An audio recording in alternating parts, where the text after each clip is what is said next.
Le plus inquiétant ce soir reste le nuage de particules radioactives. On le sait, il s'est déplacé tout d'abord vers la Scandinavie, puis est en train de descendre vers le sud. Alors, comment peut-on prévoir son déplacement? Les explications de Brigitte Simonetta. En France, l'anticyclone des Açores s'est développé. La météo affirme qu'il restera jusqu'à vendredi prochain suffisamment puissant pour offrir une véritable barrière de protection.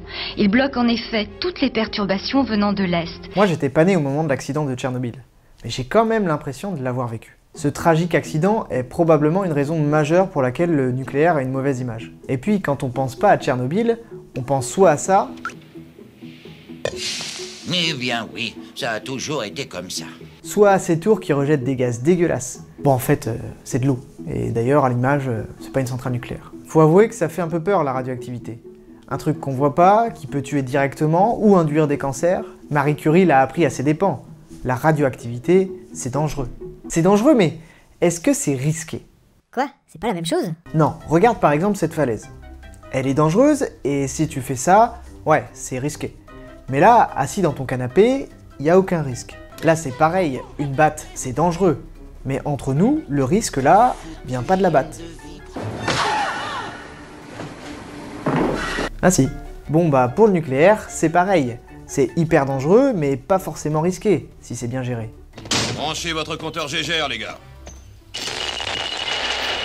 Oui, j'imagine que ce fond de radioactivité est normal, c'est ce qu'on trouve dans n'importe quelle centrale, bien entretenue. Alors dans la première vidéo sur le nucléaire, on a vu un peu les grandes découvertes scientifiques qui ont amené à la maîtrise de l'énergie nucléaire. On a vu un peu comment fonctionnait une centrale nucléaire. On a vu que la fission de l'uranium était responsable de la génération de chaleur, qui permettait de produire par la suite de l'électricité. On a vu qu'on peut piloter la centrale.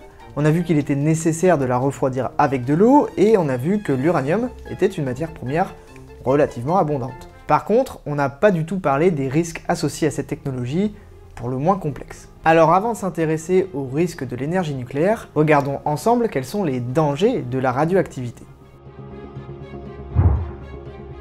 Vous devez maintenant le savoir, la fission, qui a lieu dans un réacteur nucléaire, génère tout un tas d'atomes radioactifs. Radioactifs parce que instables. Leur but, c'est de redevenir plus stables. Pour cela, ils doivent se débarrasser de certaines particules et de leur surplus d'énergie. Alors, selon le type de désintégration, les particules émises sont pas toujours les mêmes, et sont pas toutes aussi dangereuses. Un atome peut par exemple émettre une particule alpha. Ça correspond à un noyau d'hélium, 2 neutrons et 2 protons. Il y a ensuite la radioactivité bêta. Cette fois, l'atome transforme un neutron en proton, ou inversement. Dans ces cas-là, il émet un électron ou un positron. Le positron, c'est l'inverse d'un électron. Et enfin, il y a les rayonnements gamma. Alors cette fois, l'atome se débarrasse de son énergie en émettant un photon. Un photon? Bah c'est de la lumière. Pourquoi ça serait dangereux? Oui, c'est comme de la lumière visible, sauf que celle-là, elle est beaucoup plus énergétique et beaucoup plus dangereuse. En fait, les particules alpha et bêta et les rayons gamma sont des rayonnements ionisants. Ça veut dire qu'ils sont capables d'arracher des électrons à la matière. Genre, ça peut casser l'ADN par exemple. Mais ça se répare l'ADN. Ouais, ça se répare, mais déjà, ça se répare à une vitesse maximum, et puis chaque réparation est susceptible de causer des mutations. Ce qui peut poser problème, genre un cancer par exemple. Mais t'as raison, tout est une question de dose. Et quel est le rayonnement le plus dangereux? Les particules alpha sont à la fois les rayonnements les plus dangereux, mais aussi ceux qui présentent le moins de risques. Les particules alpha ne peuvent parcourir que quelques centimètres dans l'air. Elles sont arrêtées par une simple feuille de papier ou par la peau. Elles ne sont donc pas dangereuses tant qu'elles ne sont pas inhalées ou ingérées. Par contre, si ça arrive, alors ce sont les pires. Pour les rayons bêta, une simple feuille d'aluminium de quelques millimètres suffit à les arrêter. Par contre, pour les rayonnements gamma, c'est une autre histoire. Il faut 1,5 m de béton ou 5 mètres d'eau pour les arrêter. Donc quelque part, ce sont les plus dangereux. Mais encore une fois, et c'est très important, la radioactivité n'est dangereuse pour la santé que si une dose suffisante est atteinte. On a plusieurs unités pour quantifier la radioactivité. D'abord le becquerel. Il correspond au nombre de désintégrations d'un atome par seconde. Par exemple, 1 litre d'eau a une activité de 12 becquerels. Quoi? L'eau est radioactive? Non mais ça c'est à cause des rejets des centrales nucléaires. Non, c'est la radioactivité naturelle de l'eau, mais 12 becquerels, c'est rien du tout. Notre corps humain, par exemple, a une activité de 8000 becquerels. On est radioactif? C'est une blague? C'est pas une blague, mais 8000 becquerels, c'est toujours que dalle. Le problème du becquerel, c'est que ça ne nous dit pas grand-chose sur le niveau de dangerosité. Certaines désintégrations produisent plus ou moins d'énergie. Par exemple, pour un nombre de désintégrations égal, le tritium, qui est parfois présent dans l'eau, est 350 fois moins toxique que le potassium présent dans les bananes, qui lui-même est 40 fois moins toxique que le plutonium.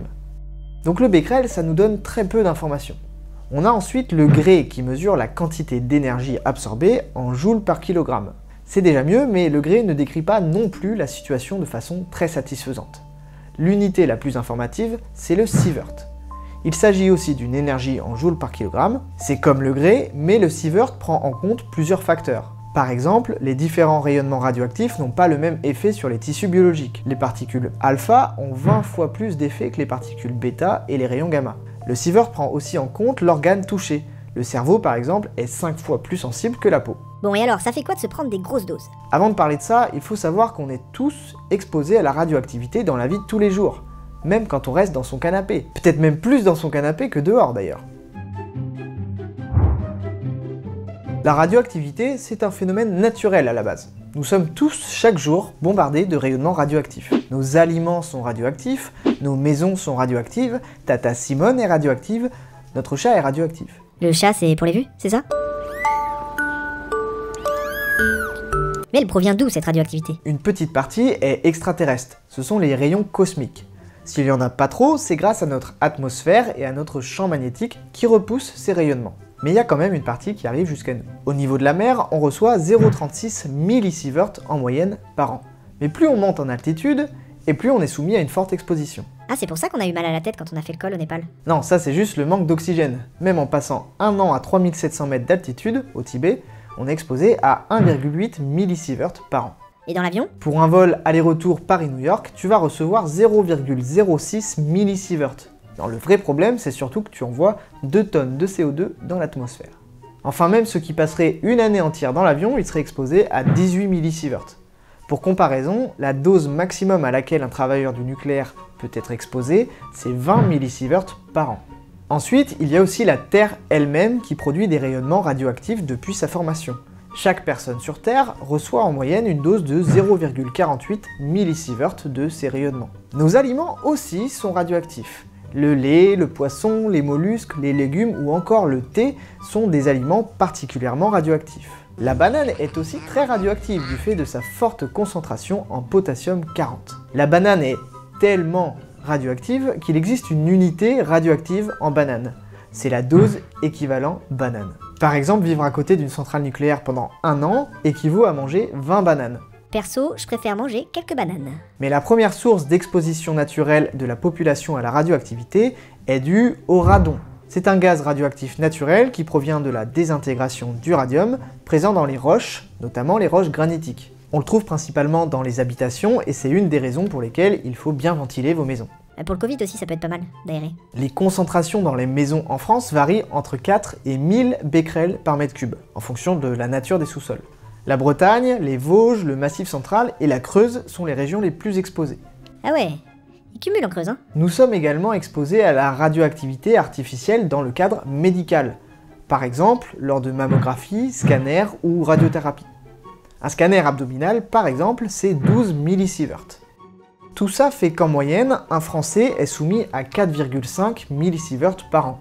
Le médical contribue à 35% de cette exposition, le radon à 32%, les rayonnements telluriques à 14%, l'alimentation à 12% et les rayons cosmiques à 7%. Mais évidemment, c'est une moyenne, et certaines personnes sont plus exposées que d'autres, comme ceux qui font beaucoup d'examens médicaux, ceux qui travaillent dans des avions, ceux qui mangent beaucoup de bananes, ou encore ceux qui habitent dans le Cantal. Coucou papy. Heureusement qu'ils ont la truffade dans le Cantal, hein, pour compenser. Donc en moyenne, on reçoit 4,5 millisieverts par an. Ce qui est bizarre, c'est que tu parles pas du tout des rejets radioactifs des centrales. C'est normal, ces rejets sont infimes. Tu es né tout près de la centrale nucléaire de Golfech. Oui, mais j'ai pas de séquelles. Il n'y a pas d'échange entre le circuit primaire et le circuit secondaire, ni entre le circuit secondaire et le circuit de refroidissement. La radioactivité est donc contenue dans le circuit primaire fermé. Par contre, cette eau du circuit primaire, il faut la changer de temps en temps. Elle est donc traitée, diluée, contrôlée avant d'être relâchée dans les cours d'eau à proximité. Attends, t'es en train de me dire qu'on relâche tranquillement de l'eau radioactive dans les cours d'eau? Oui, mais encore une fois, elle est très peu radioactive. Il y a 3 éléments radioactifs qui sont relâchés dans l'eau. du tritium, du carbone 14 et de l'iode 131. Le tritium n'existe quasiment pas à l'état naturel. Du coup, c'est un marqueur très pratique pour mesurer les rejets provenant des centrales nucléaires. Évidemment, tous ces rejets radioactifs doivent respecter des normes. Il y a donc des contrôles réguliers effectués par EDF, mais aussi par l'IRSN, l'ASN, ainsi que plusieurs associations. Pour le tritium par exemple, l'OMS considère que l'eau est potable à moins de 10 000 becquerels par litre. En France, la limite est de 7800 becquerels par litre. Pour vous rendre compte à quel point c'est peu radioactif, pour recevoir une dose de 1 millisievert, c'est-à-dire à peu près un quart de la radioactivité moyenne annuelle qu'on reçoit, il faudrait boire 2 litres par jour d'eau triciée à 78 000 becquerels par litre. C'est ridicule. Donc quand une association dénonce des eaux contaminées à 30 becquerels par litre, c'est déjà arrivé, c'est effectivement lié au rejet des centrales nucléaires. C'est peut-être 20 fois plus que d'habitude, mais c'est que dalle. Et ne pas dire que c'est que dalle, c'est de la manipulation. Ok, moi je veux savoir ce que ça fait d'être exposé à des doses anormales de radioactivité. Il y a deux types d'effets dans la radioactivité. Il y a les effets déterministes, qui ont lieu immédiatement et de façon certaine à des doses élevées, et les effets stochastiques, qui peuvent avoir lieu à long terme, ou pas. On va parler en gray pour cette partie, mais grosso modo, pour des doses aussi importantes, on peut comparer avec des sieverts. Donc un gray, c'est à peu près 1 sievert, et un sievert, c'est 1000 millisieverts. Et je rappelle que la moyenne d'exposition annuelle, c'est 4,5 millisieverts. À partir de 1 gray, on peut observer un syndrome d'irradiation aiguë. Le syndrome d'irradiation aiguë se déroule en 3 phases. D'abord une phase de quelques jours avec des fatigues, des maux de tête, des vomissements ainsi que des rougeurs de peau. Il y a ensuite une phase de latence, de quelques jours à 2 semaines, où on se dit que ça va mieux, mais en fait pas du tout, puisqu'il y a une troisième phase, la pire. La troisième phase s'accompagne de symptômes beaucoup plus graves qui dépendent de la dose reçue et des organes exposés. Problèmes gastro-intestinaux, respiratoires, vomissements, perte des cheveux, nécrose de la peau, hémorragie interne, etc., etc. Cette phase est potentiellement mortelle. Au-delà de 4,5 gray, une personne sur 2 décède. Au-delà de 8 gray, c'est la mort assurée. Et pour des doses supérieures à 20 gray, il n'y a pas de syndrome d'irradiation aiguë, le système nerveux est touché, c'est la mort assurée en quelques heures ou quelques jours. Et ça donne quoi pour 50 nuances degrés? Non mais attends, c'est quoi cette blague pourrie que tu me fais dire encore là? Il faut savoir qu'une exposition à des doses supérieures à 1 gray, c'est rarissime. À Fukushima par exemple, ces doses n'ont pas été atteintes, loin de là. C'est pour ça qu'il n'y a pas eu de mort à Fukushima, mais on y reviendra. En dehors du syndrome d'irradiation aiguë, il peut y avoir d'autres complications. L'œil est très sensible aux radiations, une cataracte touche 10% des personnes exposées à 2 gray. Une perte de fertilité masculine, temporaire, est observée au-dessus de 0,3 gray. Elle dure au moins 3 ans au-dessus de 1 gray et elle est permanente au-dessus de 5 gray, pour ceux qui survivent. La stérilité féminine permanente touche 60% des personnes exposées à 2,5 à 5 gray. Ah ben, comme les vaccins. Les embryons sont aussi particulièrement sensibles aux radiations, surtout au cours des premières semaines de développement. Les risques sont une fausse couche ainsi que des retards mentaux, malformations et retards de croissance. Juste, si je peux me permettre, t'es né en quelle année toi? 87, pourquoi? Non, c'est juste que tu parles de retard de croissance, et comme par hasard, t'es né juste après la catastrophe de Tchernobyl. Ah moi je dis ça, je dis rien hein. Ah bah dis rien alors, hein. Je te rappelle que le nuage de Tchernobyl s'est arrêté à la frontière. Tout le monde sait que les autorités françaises ont dit que le nuage radioactif de Tchernobyl s'était arrêté à la frontière. Et pourtant, c'est totalement faux. Il y a ensuite des effets stochastiques. Ce sont des effets qui ont lieu à long terme et dont la probabilité d'arrivée dépend aussi de la dose reçue. On a par exemple pu mesurer les effets de la radioactivité sur l'espérance de vie des survivants d'Hiroshima et de Nagasaki. On peut comparer ici l'espérance de vie des personnes n'ayant pas reçu de radioactivité avec des personnes ayant reçu différentes doses de radioactivité. L'espérance de vie médiane, pour les personnes qui n'avaient pas été touchées par la radioactivité, était de presque 81 ans, contre 76 ans pour les personnes qui avaient reçu la dose maximum, c'est-à-dire une dose de plus de 2,5 gray. Donc c'est vrai que l'espérance de vie des personnes lourdement touchées par la radioactivité a significativement baissé, mais c'est bien loin de l'idée que je pouvais m'en faire. Il y a aussi un risque accru de développer un cancer. La moelle osseuse étant particulièrement sensible aux radiations, il y a des risques de développer une leucémie, un cancer des globules blancs, qui sont justement produits dans la moelle osseuse. Il y a aussi un risque accru de cancer de la thyroïde, parce que l'iode radioactif se loge dans la thyroïde et elle y reste. Globalement, on estime un risque de cancer accru de 5% par sievert reçus. Mais encore une fois, 1 sievert, c'est énorme! Néanmoins, on estime que le risque de cancer augmente à partir de 100 millisieverts. Mais à ces doses, c'est pas tellement plus grave que de manger un saucisson par semaine. Mais j'en ai jamais mangé de ma vie, moi. Jamais. Ah, tu peux pas faire une vidéo sans parler de saucisson, toi, hein? Bon, et si on rentrait dans le vif du sujet? Les incidents et accidents nucléaires sont classés sur l'échelle INES, de 0 à 7 en fonction de leur gravité. À 0, il s'agit d'écart. Je sais pas trop ce que c'est, mais il s'en produit plusieurs centaines par an. Entre 1 et 3, on parle d'incidents. À partir de 4, on parle d'accidents. Le plus grave accident en France a eu lieu en février 1980 à la centrale de Saint-Laurent-des-Eaux dans le Loir-et-Cher. Il s'agissait d'un accident de niveau 4. Une défaillance technique a conduit à l'inflammation locale de combustible. L'accident a endommagé gravement l'installation. Conséquence, des rejets de plutonium dans la Loire à hauteur de 700 millions de becquerels. Ça fait peur, hein? Sauf que 700 millions de becquerels, après avoir été dilués dans la Loire, il ne reste plus grand chose à la fin. Il y a eu 4 accidents plus graves que celui-là dans le monde. En 1979, il y a eu l'accident de 3 Mile Island aux États-Unis. Un accident de niveau 5, bilan 0 mort. En 1957, un accident de niveau 6 a eu lieu à Kishtim en URSS, bilan 0 mort. Très récemment, en 2011, à Fukushima au Japon, à la suite d'un tsunami, il y a eu un accident de niveau 7, le niveau maximum. Bilan 1 mort. Enfin, ce qu'on sait de ce mort, c'est qu'il a été exposé à 195 millisieverts, ça commence à être pas mal effectivement, et qu'il est mort d'un cancer. Le lien est pas forcément si évident. Au total, seulement 173 travailleurs ont reçu plus de 100 millisieverts, et 6 ont reçu plus de 250 millisieverts. On est loin des 1 sievert. Par contre, il y a eu plein de morts à Fukushima. Entre le tsunami et l'évacuation, il y a eu dans les 15-20 000 morts. Mais c'est pas à cause des radiations. Et Tchernobyl? Tu vas me dire qu'il n'y a pas eu de mort aussi? Non, Tchernobyl, c'est de loin la plus grosse catastrophe nucléaire. De très loin même. Et je peux pas faire une vidéo sur le nucléaire sans m'attarder un minimum sur Tchernobyl. À l'époque, en 1986, Tchernobyl est l'une des plus grandes centrales nucléaires du monde. Elle appartient à la filière RBWK, modérée avec du graphite et refroidie à l'eau. Ce type de technologie n'a jamais été construite en France. L'accident est provoqué, en plus d'un défaut de conception, par un enchaînement d'erreurs commises entre autres par les techniciens de la centrale qui, sous la direction de leurs supérieurs, suppriment les mesures de sécurité avant de perdre le contrôle du réacteur. Une explosion de vapeur soulève la dalle recouvrant le cœur, fait exploser le toit et projette une partie du cœur sur les bâtiments environnants. S'ensuit une série d'incendies et la libération d'une quantité massive d'éléments radioactifs à l'air libre. Le nuage radioactif s'envole au-dessus de l'Europe, contaminant les sols au gré des pluies. Il faut savoir que la communication des autorités soviétiques est désastreuse. Ils nient l'accident dans un premier temps avant de le confirmer tout en rassurant sur une situation sous contrôle. L'évacuation ne commence que 36 heures après l'explosion. Le rapport 2008 de l'UNSCEAR, le comité scientifique des Nations Unies pour l'étude des effets des rayonnements ionisants, a établi le bilan suivant.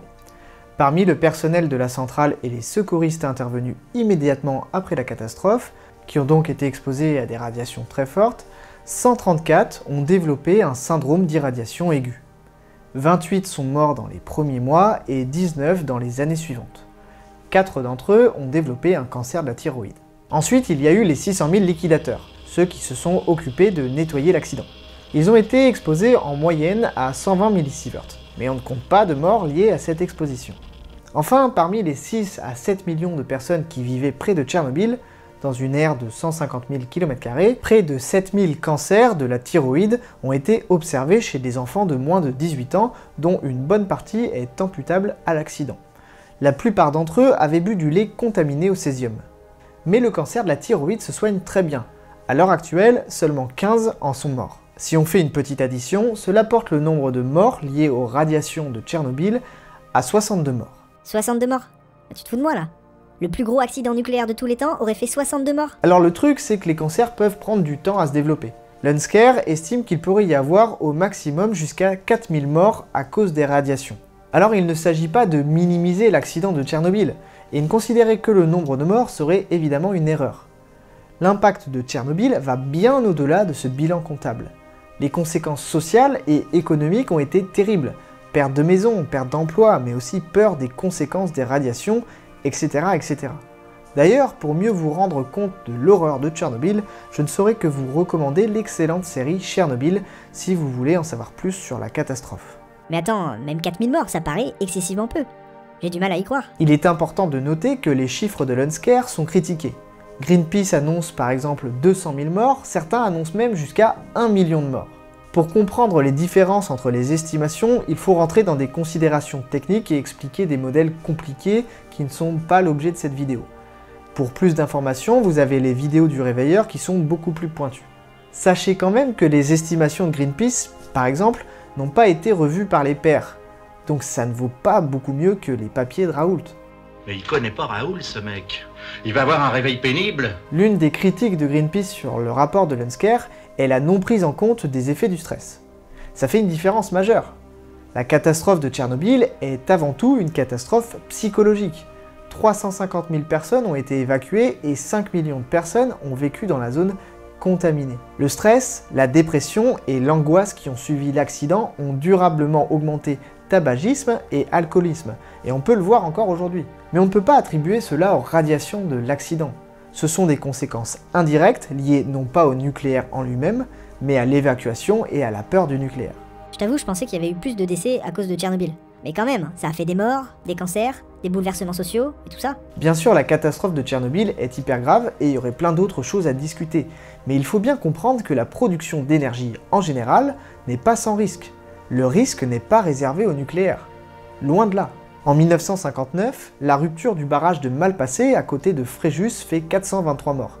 951 immeubles sont touchés, 1300 hectares de terres agricoles sont sinistrés. Parmi la longue liste de ruptures de barrages, la pire est probablement celle du barrage de Banqiao en 1975 en Chine, qui déclenche la rupture en série de 62 autres barrages. On estime le nombre de morts entre 26 000 et 240 000. Et que dire du charbon? Entre les dangers de son extraction et les morts liées à la pollution de l'air, c'est l'ennemi numéro 1 de l'homme et de la planète.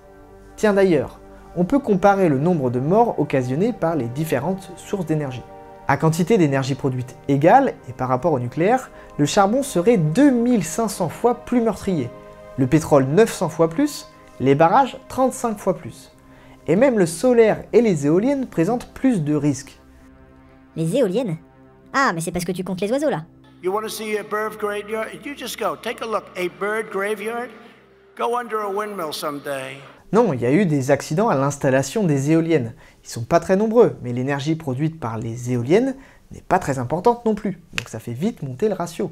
Il y a un autre problème avec le nucléaire dont t'as pas parlé. C'est les déchets nucléaires. Et ça, on sait pas quoi en faire et c'est archi dangereux aussi, hein. Déjà, est-ce que tu as une idée d'où proviennent nos déchets nucléaires? Bah, des centrales nucléaires. Eh bien, en réalité, ils ne constituent que 60% des déchets nucléaires. Le reste est lié à la recherche, au médical, à la défense ou encore à d'autres types d'industries. Comme on l'a vu tout à l'heure, la fission de l'uranium génère de nombreux atomes radioactifs. Mais tous ne sont pas aussi dangereux et ne possèdent pas la même durée de vie. Les atomes radioactifs subissent une décroissance exponentielle. Du coup, on parle pas tellement de durée de vie, mais plutôt de demi-vie ou de période radioactive. C'est le temps nécessaire pour que la moitié des atomes se soient désintégrés. Au bout de 2 périodes, il ne reste donc plus que 25%, puis 12,5%, puis 7,25%, etc., etc. Au bout de 5 périodes, près de 97% des atomes radioactifs ont donc disparu, et au bout de 10 périodes, on peut considérer qu'il n'y en a plus du tout. On classe donc les déchets en fonction de leur période radioactive. Les déchets à durée de vie très courte, qui ont une période radioactive de moins de 100 jours, les déchets dits à vie courte, de moins de 31 ans, et les déchets à vie longue de plus de 31 ans. Les déchets radioactifs sont également classés selon leur activité. Les déchets de très faible activité ont une activité proche de la radioactivité naturelle. Par contre, les déchets de haute activité, les plus dangereux, vous tuerez après quelques minutes d'exposition à moins d'1 mètre. L'ensemble des déchets radioactifs qu'a déjà produit la France s'élève à 1,62 million de mètres cubes, soit 648 piscines olympiques. Ok, je suis censé me représenter des piscines olympiques? Je suis pas Florent Manodou, moi, hein. À côté de la Tour Eiffel, ça correspond à ce cube. Ce cube-là représente l'ensemble de nos déchets radioactifs. Quoi qu'il arrive, ces déchets, on les a déjà, donc qu'on arrête le nucléaire ou pas, il faut trouver une solution pour ces déchets. Parmi nos déchets, on a les déchets pas trop actifs ou pas trop longtemps. Cela représente 97% du volume de déchets radioactifs, mais seulement 0,14% de la radioactivité totale. Les déchets vraiment les plus problématiques, ceux qui présentent une forte radioactivité et pendant longtemps, ne représentent que 3% du volume total. Par contre, ils contiennent 99,86% de la radioactivité. À côté de la Tour Eiffel, ça fait ça. Alors, qu'est-ce qu'on fait de tous ces déchets? Les déchets à vie très courte proviennent principalement des applications médicales de la radioactivité. Ces déchets sont entreposés sur le lieu de production en attendant que leur activité diminue pendant quelques mois. Ensuite, on a les déchets de très faible activité. Ils représentent 31% du volume total. Ils sont issus du fonctionnement, de la maintenance et du démantèlement des centrales. Ce sont les bétons, les gravats ou les morceaux de ferraille. La grande majorité de ces éléments ne sont pas du tout radioactifs. D'ailleurs, beaucoup de pays comme les États-Unis, la Suède, la Suisse, la Belgique, etc. ne les considèrent comme des déchets radioactifs qu'au-dessus d'un certain seuil. Le reste, la majorité de ces déchets en fait, est recyclé. En France, ces déchets sont stockés dans 2 centres. L'un dans la Manche, qui est déjà rempli, et un à Morvilliers, dans l'Aube, qui sera saturé d'ici 2030. Mais la France envisage, comme beaucoup d'autres pays, de recycler ces déchets qui n'en seront donc plus. Les agents qui travaillent à leur stockage reçoivent 0,022 millisieverts par an, environ 200 bananes. On a ensuite les déchets de faible à moyenne activité à durée courte. Ce sont les gants, les vêtements ou les outils utilisés lors de la maintenance. Ils représentent 59,6% du volume des déchets radioactifs. Ils sont stockés dans l'Aube, dans d'immenses ouvrages en béton. En 2015, l'agent qui avait reçu le plus de radioactivité avait reçu 1,64 millisieverts. Bon là, ça ferait quand même beaucoup de bananes. À mon avis, tu meurs de constipation bien avant d'avoir des problèmes avec les radiations. On a ensuite des déchets faiblement radioactifs à vie longue qui représentent 5,9% du volume. Ce sont principalement les déchets provenant du démantèlement des 9 premiers réacteurs français, et aussi de tous les produits au radium qu'on utilisait au début du XXe siècle. Aujourd'hui, ces déchets sont stockés sur les sites de production, mais une solution à long terme est discutée, on parle par exemple de stockage sous terre peu profond. Maintenant, on passe aux déchets pénibles. Les déchets à moyenne activité et vie longue représentent 2,9% du volume, mais concentrent 4,9% de la radioactivité. Ils correspondent notamment aux pièces métalliques qui entouraient les combustibles. Ces déchets sont compactés et conditionnés dans des conteneurs en béton ou en acier inoxydable, puis entreposés sur leur site de production en attente d'une solution à long terme. Rester à côté des conteneurs les moins radioactifs pendant 1 heure vous expose à 24 millisieverts. Ça va, mais vaut mieux pas l'avoir dans son salon. Certains montent jusqu'à 500 millisieverts par heure. Et là, très clairement, vous recevez une dose annuelle en quelques minutes. Mieux vaut pas traîner, sinon c'est la mort assurée. Mais ce ne sont pas les plus dangereux. Les plus dangereux, ce sont les déchets à haute activité. Ce sont ceux qui proviennent du combustible usé. En premier lieu, le combustible usé est refroidi dans une grande piscine. Pas olympique, mais presque. Mais en France, tout le combustible usé n'est pas un déchet. Le combustible neuf, on l'a dit dans le premier épisode, c'est un peu d'uranium-235 fissile et beaucoup d'uranium-238. Dans le combustible usé, il reste 1% d'uranium-235 et une grosse quantité d'uranium-238. Mais on a aussi des produits de fission très radioactifs, du plutonium-239 très radioactif et ce qu'on appelle des actinides mineurs qui sont aussi très radioactifs. L'uranium est recyclé, le plutonium aussi. Il est mixé avec de l'uranium appauvri pour former du MOX. C'est un combustible alternatif qui produit 10% de l'électricité nucléaire. En plus d'économiser de la matière première, le MOX permet aussi de se débarrasser du plutonium en tant que déchet. Et c'est une bonne chose parce que le plutonium, c'est particulièrement dangereux. Reste plus qu'à stocker les produits de fission et les actinides mineurs. Ce sont eux qui constituent les déchets de haute activité. Ces déchets sont vitrifiés, c'est-à-dire coulés dans du verre, puis conditionnés dans des conteneurs en acier inoxydable. Et pour ces déchets, je vous conseille sérieusement de ne pas vous en approcher. Placez-vous à 1 mètre de ces conteneurs, vous exposera à 126 sieverts par heure. Pas millisieverts, des sieverts. Bref, vous mourrez dans les minutes qui suivent. Dans 100 ans, ce même conteneur vous exposera à 5 sieverts par heure. De quoi vous tuer dans l'heure. Et dans 1000 ans, ce même conteneur vous exposera toujours à 4 millisieverts par heure. soit à peu près autant que la dose moyenne annuelle. Bref, ces déchets vont rester dangereux un paquet de temps. Et encore, je vous parle pas de fuite. Si vous inhalez ou ingérez ça, vous mourrez dans la seconde. Mais j'ai deux bonnes nouvelles. Je sais. Non, je vois pas en fait. La première, c'est que malgré la dangerosité de ces déchets, il n'y a toujours pas eu d'accident en France. Comme quoi, quand c'est bien géré, le risque est maîtrisé. Si vous voulez mon avis vraiment personnel, profond, je crois qu'une fois de plus, on est en train de chercher à discréditer le nucléaire. La deuxième bonne nouvelle, c'est que ces déchets archi dangereux ne constituent que 0,2% du volume total. Il y en a très peu. Pour le moment, ils sont entreposés dans des entrepôts à La Hague. Mais il est évident que compte tenu de leur dangerosité, une solution à long terme est nécessaire. Les balancer dans la mer, ça, a priori, on a arrêté. On peut pas les envoyer dans l'espace? C'est pas forcément une bonne idée, parce que si la fusée explose en route, on n'est pas dans la merde. On a aussi pensé à la transmutation, c'est-à-dire transformer un atome par un autre, et si possible, moins radioactif. Mais bon, ça, on sait pas vraiment faire pour le moment. Du coup, on a choisi, comme beaucoup d'autres pays, l'enfouissement géologique profond. C'est le projet CIGEO qui est mené par l'Andra pour enfouir nos déchets problématiques à 500 mètres de profondeur dans des couches argileuses. Il pourra contenir 75 000 m3 de déchets de moyenne activité et 10 000 m3 de déchets de haute activité. Pour plus d'infos, je pourrais encore une fois citer le Réveilleur pour ses vidéos sur les déchets nucléaires, mais l'équipe d'Ozon Causé a fait un travail remarquable récemment et je vous encourage à aller voir leurs vidéos sur le sujet. En tout cas, les déchets radioactifs, c'est pas des bidons verts dégoulinants dont on sait pas quoi faire. Il n'y a pas que le nucléaire qui a des déchets pénibles. On pourrait citer les éoliennes qui, dans certains pays, sont enterrées, ou les barrages qui sont abandonnés. Mais il faut bien avouer que ces déchets restent moins chiants quand même que les déchets nucléaires. Mais ce sont de loin les énergies fossiles qui ont les déchets les plus problématiques. Elles rejettent des particules fines très nocives pour la santé, ainsi qu'un gaz que vous connaissez bien, le CO2. Et le CO2, c'est un peu comme la radioactivité, ça reste dans l'atmosphère pendant des milliers d'années. Et ça, c'est clairement un avantage majeur de l'énergie nucléaire qui met tout le monde d'accord. Le nucléaire n'émet que très peu de CO2. Très peu?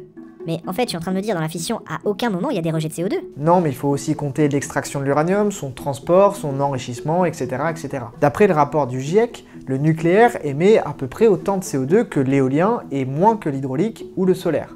Bon, on va pas pinailler, en gros le nucléaire, au même titre que les énergies renouvelables, émettent beaucoup moins de CO2 que les énergies fossiles. 70 fois moins que le charbon pour être exact. Et ça, dans notre contexte, c'est un point positif indéniable. Donc les déchets nucléaires, ça revient souvent dans le débat, c'est évidemment un problème, mais pas un problème insurmontable. D'autant plus que les futurs réacteurs nucléaires pourraient poser moins de problèmes au niveau des déchets.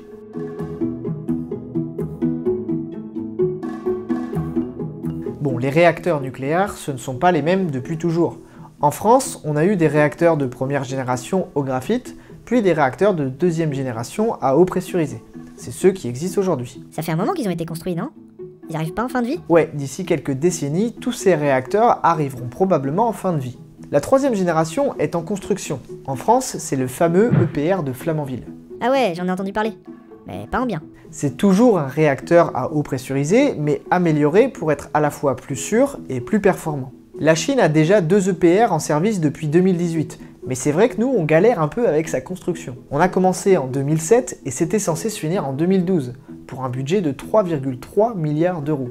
Mais il y a eu pas mal de petits problèmes, enfin pas si petits que ça sûrement puisqu'il n'est toujours pas terminé et devrait arriver vers 2022 ou 2023. Pour un budget qui s'élève maintenant à 19 milliards d'euros. 3 autres EPR sont en construction en Europe, un en Finlande et 2 au Royaume-Uni. Et d'autres types de réacteurs de 3e génération existent aux États-Unis, en Chine, en Corée du Sud et en Russie. Mais alors que les réacteurs de 3e génération peinent à émerger, on s'intéresse déjà aux réacteurs de 4e génération. Ils constituent une véritable rupture technologique. Parmi les 6 concepts différents, le plus étudié est celui des réacteurs à neutrons rapides, refroidis au sodium liquide, le RNR sodium. Et au lieu de ralentir les neutrons pour fissionner l'uranium-235, on garde les neutrons rapides, qui pourraient, à partir de l'uranium-238 cette fois, créer du plutonium-239 qui lui-même est fissile.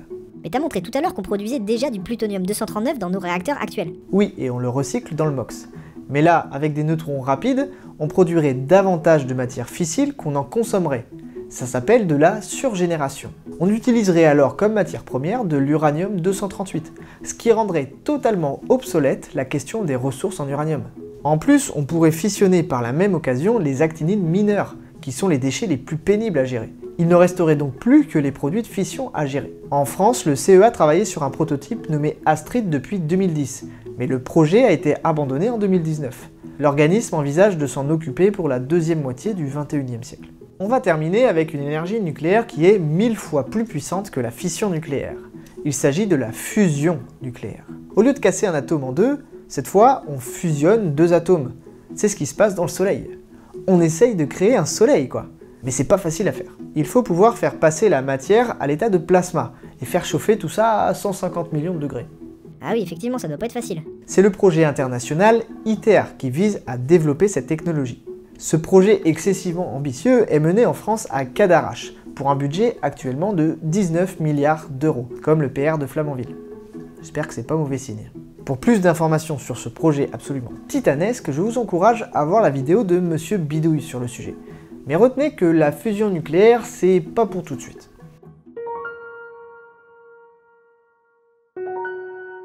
S'il y a bien quelque chose à retenir de cette vidéo... Je sais. Le nucléaire, c'est pas si pire que ce qu'on croit, et faut en construire à balle. Non, jusqu'ici, ce qu'il faut retenir, c'est qu'il est essentiel de bannir au plus vite les énergies fossiles. Restent donc les énergies renouvelables et l'énergie nucléaire. Mais pouvons-nous parvenir à assurer notre production d'énergie sans les centrales nucléaires? Est-ce que les énergies renouvelables sont la solution? L'Allemagne, par exemple, a énormément investi dans les énergies renouvelables tout en fermant les centrales nucléaires. Mais ils dépendent toujours beaucoup du charbon et du gaz. Et ça, ce n'est clairement pas souhaitable. Il faut savoir que les énergies renouvelables posent aussi un certain nombre de problèmes. Ce sont des énergies intermittentes. Quand il n'y a pas de vent, les éoliennes ne tournent pas. Quand il fait nuit, les panneaux solaires ne fonctionnent pas. Il serait donc nécessaire de stocker l'énergie pour la distribuer conformément à la demande. Mais aujourd'hui, on ne dispose pas de technologie de stockage suffisante ou à un coût abordable.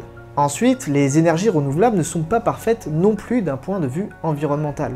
Elles génèrent aussi des déchets, produisent quand même un peu de CO2 et elles posent aussi des problèmes à l'extraction des matériaux pour les construire. En plus, ce sont des énergies très diluées.